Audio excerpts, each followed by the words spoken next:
أعوذ بالله من الشيطان الرجيم. بسم الله الرحمن الرحيم. والفجر وليال عشر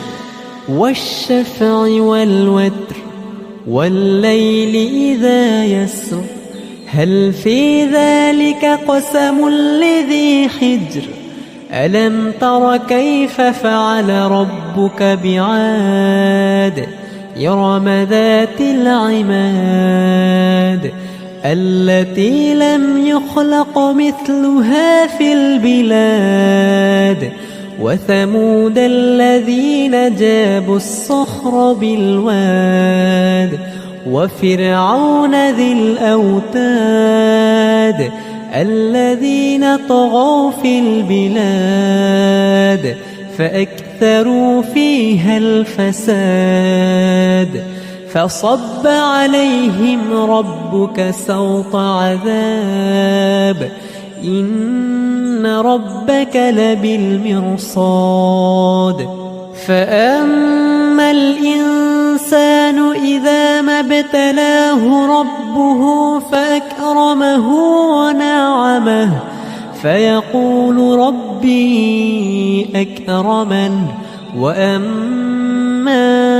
إذا ما ابتلاه فقدر عليه رزقه فيقول ربي أهانن كلا بل لا تكرمون اليتيم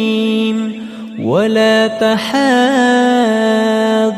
على طعام المسكين وتأكلون التراث أكلا لما وتحبون المال حبا جما كلا إذا دكت الأرض دكا دكا وجاء ربك والملك صفا صفا وجيء يومئذ بجهنم يومئذ يتذكر الإنسان وأنى له الذكرى يقول يا ليتني قدمت لحياتي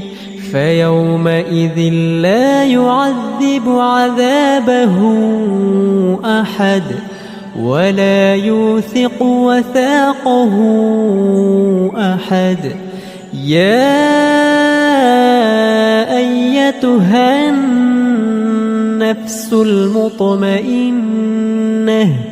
ارجعي إلى ربك راضية مرضية فادخلي في عبادي وادخلي جنتي.